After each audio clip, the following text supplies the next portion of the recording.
Hello viewers, কেমন আছো সবাই? আশা করি ভালো আছো। আমিও ভালো আছি। আজকে সকাল সকাল চলে গেলাম চাকলা মন্দিরে।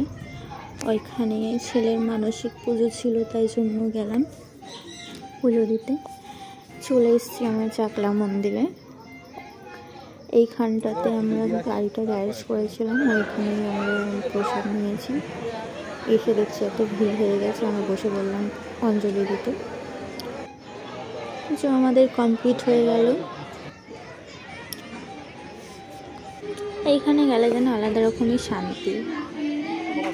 যাই হোক, পুজো টুজো দিয়েছি, এখানে ধূপ মোমবাতি ধরিয়ে দিয়েছি।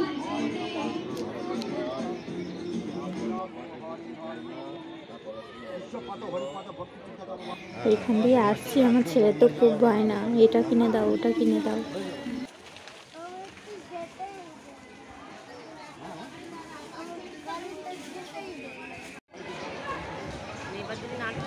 এখানে চলে এসেছি আমরা ভোগ খেতে। এখানে প্রথম সিস্টেম, লাইন দিয়ে যেতে হয়, দিয়ে ওখানে ভোগ খেতে হয়।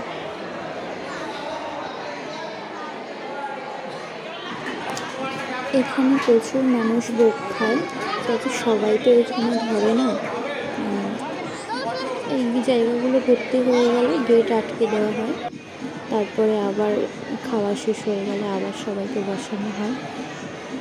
তো আমরা এখানে সবাই বসে পড়লাম ভোগ খেতে। দিয়েছিল খিচুড়ি প্রসাদ আর একটা সবজি।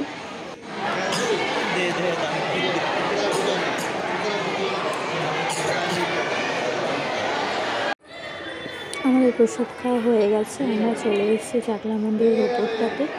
ওপরে এরকম ঠাকুর আছে অনেক কিছু, তারপরে ওখানে বসার জায়গা আছে খুব সুন্দর। এখানে একটা গোপাল আছে ছোট। তো এখানকার দাদাকে বলেছিলাম যে দাদা ওই গোপালটা কি আমাকে দেবে? তো বললো যে না, ওই গোপালটা কাউকে দেয় না, তো এখানেই রেখে দেওয়া হয়।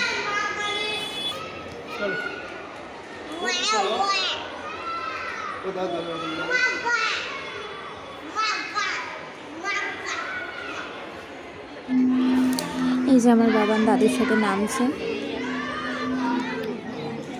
এই জায়গাটা খুব সুন্দর লাগে, কিন্তু মনটা যেন আলাদা রকমের শান্তি, খুব ভালো লাগে জায়গাটা।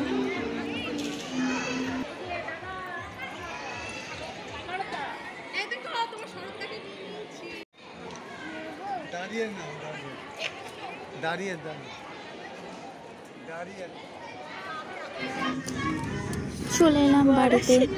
বাবান তো গাড়িতেই ঘুমিয়ে পড়েছে, ও গাড়িতে উঠেই ঘুমিয়ে পড়ে। এই যে আমার শাশুড়ি মা, ওনার চুল শুকায়নি, ওই জন্য চুল আসার সময় শুকাচ্ছে।